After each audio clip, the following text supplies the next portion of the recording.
के बाद एक किचन या बालकनी के फ्लोर या फिर दीवार पर चलते हुए देखा होगा।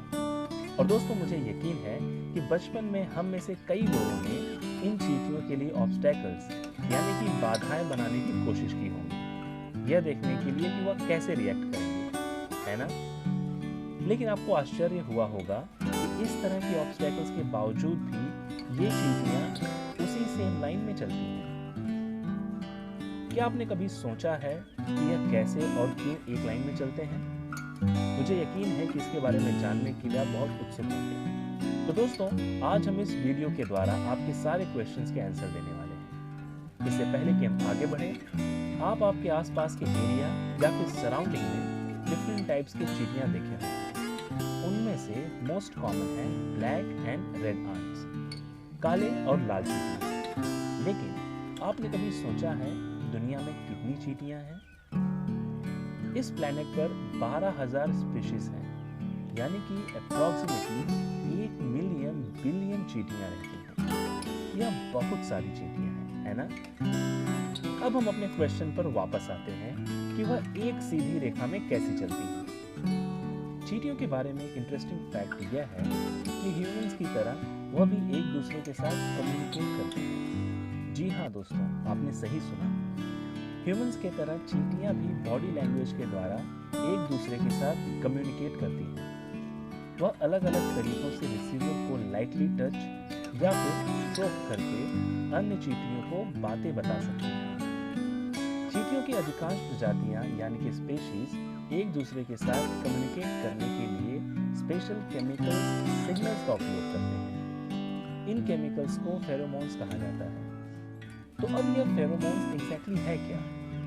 फेरोमोन्स केमिकल्स होते हैं जो किसी हार्मोन्स की तरह बॉडी से सीक्रेट होते हैं, जो चींटियों के केस में रिसीविंग इंडिविजुअल्स के बिहेवियर में इंपैक्ट करते हैं। इस केमिकल का उपयोग अन्य चींटियों के साथ कम्युनिकेट करने के लिए किया जाता है, जैसे कि उन्हें चेतावनी देनी हो या फिर फूड सिग्नल्स यानी कि भोजन का संकेत देना। जब वर्कर आंट्स यानी कि कार्यकर्ता चींटियों को कुछ खाना खोजने के लिए घोंसला छोड़ना पड़ता है और जब उन्हें खाना मिलता है, तब वह इसका एक छोटा सा टुकड़ा उठाते हैं और रास्ते में केमिकल सेंस या फेरोमोन्स छोड़ते हैं, जो अन्य चींटियों को खाने के स्थान तक पहुंचने में मदद करते हैं। जैसे कि आप यहाँ देख सकते हैं, 3 प्रकार के केमिकल कंपोनेंट्स हैं जो अक्सर चींटियां एक दूसरे के साथ कम्युनिकेट करने के लिए यूज करती हैं। जब अन्य चींटियां इस सेंट को फॉलो करती हैं, तो इससे वह एक लाइन में चलने लगते हैं। जब चींटियां खाना लेकर वापस लौटती हैं, तब ये फेरोमोन्स की दूसरी ट्रेल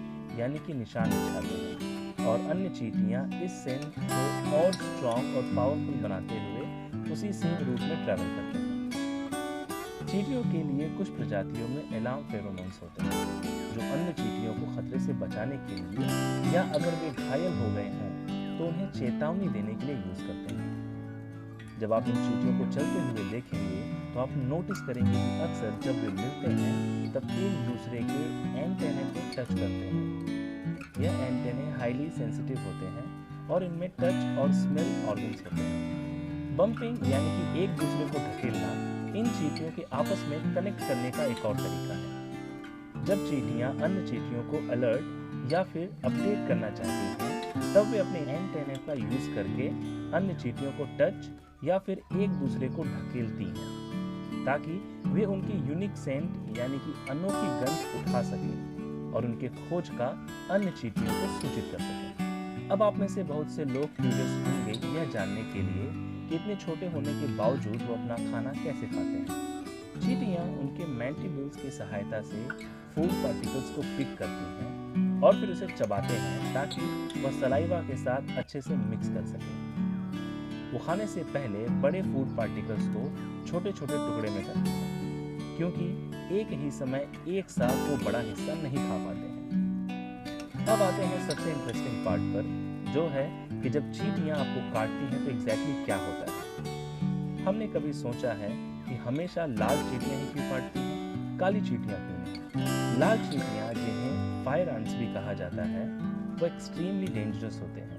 जैसे कि लाल चींटियां काली चींटियों के मुकाबले काफी अग्रेसिव होती हैं। चींटी अपने मैंडिबल्स की सहायता से काटते हैं और मुंह से ह्यूमन स्किन को पिंच करते हैं। लाल चींटियां स्किन को पकड़ती हैं और अपने स्टिंगर की सहायता से वेनम यानी एक प्रकार का जहर इंजेक्ट करती हैं, जिससे जख्म पर बर्निंग सेंसेशन, स्वेलिंग और पेन होता है।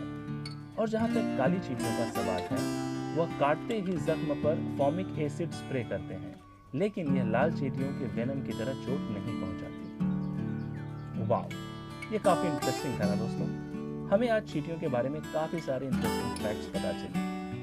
अब आइए जानते हैं कि चींटियों को घर में आने से रोकने के लिए हम क्या सावधानियां या उपाय कर सकते हैं। घर के अंदर चींटियां घूमते हुए काफी अजीब लगता है और इनसे कभी-कभी अनवांटेड बैक्टीरिया भी स्प्रेड हो सकते हैं। तो इन्हें घर के अंदर आने से कैसे रोकें? यहाँ पर कुछ इंपॉर्टेंट स्टेप्स दिए गए हैं, जिसे अगर आप फॉलो करेंगे तो आप चींटियों को घर के अंदर आने से रोक सकते हैं।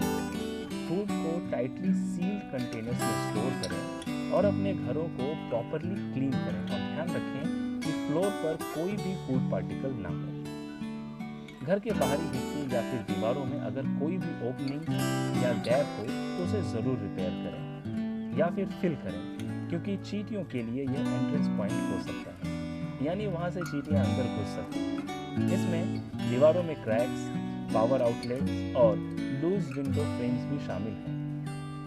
चींटी खराब मौसम के दौरान घरों में शेल्टर पाने की कोशिश कर सकते हैं। आपके घर में जहां से चींटियों का एंट्रेंस हो, वहां पर आप इंसेक्टिसाइड स्प्रे कर सकते हैं, ताकि आप चींटियों को अंदर आने से रोक सकें।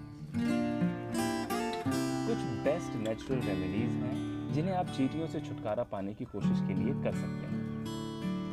पेपरमिंट एक नेचुरल इंसेक्ट रेपेलेंट यानी कि प्राकृतिक कीट प्रतिकारक। आप मिंट का पौधा लगा सकते हैं या फिर पेपरमिंट का ऑयल का यूज कर सकते हैं। चींटी के आसपास थोड़ी काली मिर्च यानी कि ब्लैक पेपर छिड़कें। ग्राउंड दालचीनी का उपयोग करें और चींटियों के राह पर या फिर उनके एंट्री ओपनिंग के आसपास छिड़कें। मिक्स विनेगर या फिर लेमन जूस डायरेक्टली चींटियों पर स्प्रे कर सकते हैं, इससे चींटियां अंदर नहीं आएंगी।